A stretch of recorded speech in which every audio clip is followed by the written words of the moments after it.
mchezo mzuri pole kwa kupoteza. Pengine mchezo ulikuwa aje leo dhidi ya Simba Sport Club ambaye ana pressure kubwa, ametoka kuingia finali ya CAF Confederation, mnacheza naye kama mashujaa. Kwanza ni jambo la kumshukuru Mungu, tumeanza salama na tumemaliza salama, na lengo letu lilikuwa sio kupoteza mchezo. Tunajua mechi ilikuwa ngumu kwa sababu pia na sisi tunahitaji pointi.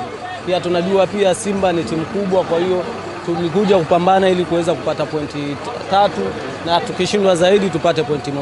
Ugumu wa mchezo wa leo ulikuwa sehemu gani? Manake kipindi cha kwanza mmedominate, mmecheza mpira mzuri, mlikuwa full compact. Kipindi cha pili pressure ilikuwa kubwa. Ugumu wa mchezo leo ulikuwa kwa sehemu gani hasa kwa kipindi cha pili? Mechi zote sasa hivi hata ukutane na Ken Gold kwamba mechi lazima iwe ngumu kwa sababu kila mtu ana uhitaji wa pointi sasa hivi. Kwa hiyo mechi ilikuwa ngumu hata kuanzia nje hadi ndani ya uwanja. Mechi ni ngumu kutokana na timu yenyewe Simba ilivyo. Timu Simba ni timu kubwa. Hapo pia wapo finali sasa hivi. Kwa hiyo tulikuja kujiandaa kwa sababu tunakuja kucheza na timu kubwa. Kwa hiyo mechi lazima iwe ngumu. Sila kufanya vizuri leo ilikuwa nini? Katikati umechafua sana pale dunia.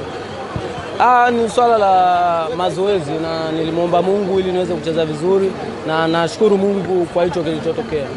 Kipindi cha pili kana kwamba hamkuwa kuna namna moja au nyingine maamuzi ya refa leo yaliwasili kwa namna moja au nyingine kupoteza mchezo. Maana kipindi cha pili tunaona wachezaji walikuwa kwenye pressure kubwa sana, hususan kwa maamuzi ambayo alikuwa anatoa muamuzi. Hamna sio kusema kila siku mtu anaweza kuwa sawa. Hayo ni mapungufu, kila binadamu lazima awe nayo. Kwa hiyo amefanya mistake pia na sisi huwa kuna sometime nyingine tunafanya mistake kwenda kumkoromea, lakini yote ni hali ya mchezo kwa sababu muda wote mtu anakuwa amechemka, si unajua lazima itokee kitu kama hivyo. Pengine leo bonus mnapata hata kama mmepoteza.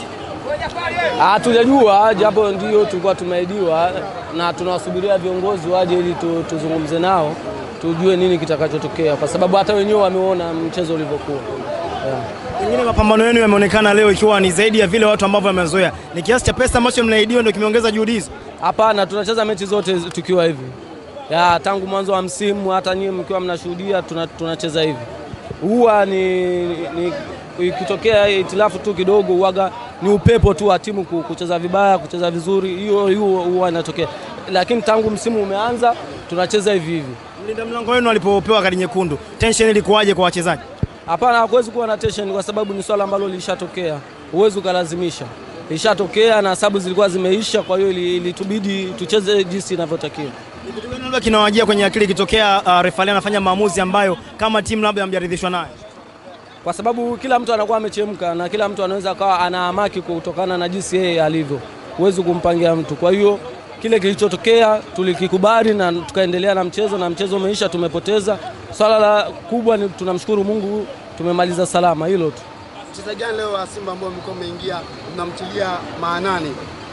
mnamtilia maanani kwa asilimia moja au nyingine kwenye mchezo wa leo? Wachezaji wote wa Simba ni wazuri kwa sababu unaweza ukasema kwamba labda umkabe Mutale alafu mwingine anakuwa bora.